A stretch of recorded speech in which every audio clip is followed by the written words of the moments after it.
خسات النور تاج البدر يبرزها نجما يشع بأنوار وأنوار مبارك زوجها جاءت على درار. ரசூலுல்லாஹி ஸல்லல்லாஹு அலைஹி வஸல்லம் அவர்களுடைய வாழ்க்கையை கவனியுங்கள்.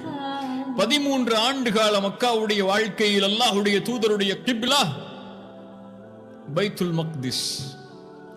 மதீனாவிற்கு வந்ததற்கு பிறகும் சில ஆண்டுகள் கிப்லா பைத்துல் மக்திஸ். ஆனால் ரசூலுடைய உள்ளத்தில் இருந்தது அல்லாஹ் கிப்லாவை கஅபாவை நோக்கி மாற்ற வேண்டும் என்று. அல்லாஹ்வுடைய தூதர் அதை கேட்கவில்லை, ஆனால் உள்ளத்தில் எண்ணிக்கொண்டே இருந்தார்கள். அல்லாஹ் அதை அறிந்தான். அவர் நாவை விட்டு கேட்பதற்கு முன்னதாக அல்லாஹ் ரப்புல் ஆலமீன் அவர்களுடைய உள்ளத்தில் இருந்ததை அறிந்து அல்லாஹ் அதை கொடுப்பான். இது முஃமின்களுக்கு அல்லாஹ் கொடுக்கக்கூடிய விசேஷ பண்பு. ஒரு முஃமின் உள்ளத்தில் எதை எண்ணுகிறானோ அல்லாஹ் அதை அறிந்திருப்பான். அதற்கு ஏற்றால் போல் அல்லாஹ் ரப்புல் ஆலமீன் வழிகளை திறந்து வைப்பான்.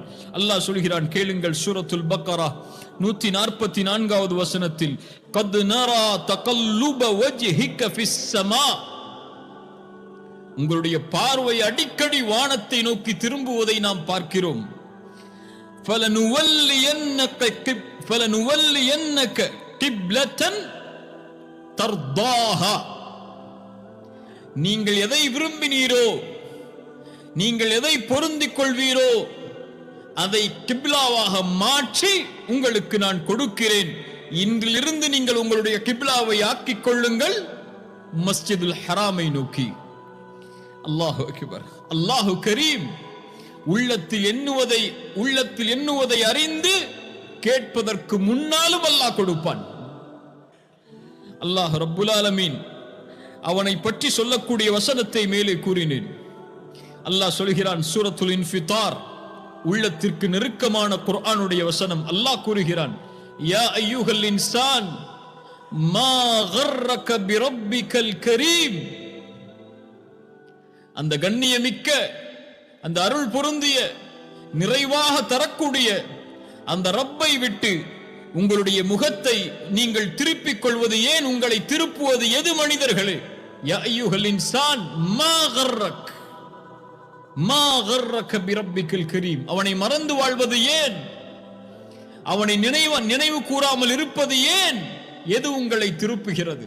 அல்லதி ஹலகக ஃபஸவ்வாக ஃபஅதலக்.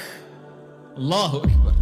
மனித படைப்பை அல்லாஹ் சொல்கிறான், உங்களை படைத்து, ஒன்றுமில்லாமல் இருந்த உங்களை படைத்து, உங்களை ஒழுங்குபடுத்தி நேராக்கி, ஃபி ஐயி சூரத்தின் மா ஷாஅ ரக்கபக், நான் எதில் விரும்பினேனோ அந்த உருவத்தில் உங்களை படைத்தேனே.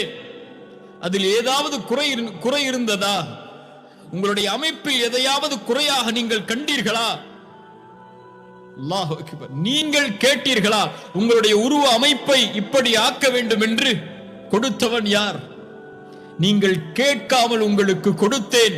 மா கர்ரக பிரப்பிகல் கரீம், நீங்கள் கேட்காமல் உங்களுடைய அழகை கொடுத்தேன். மா கர்ரக பிரப்பிகல் கரீம்.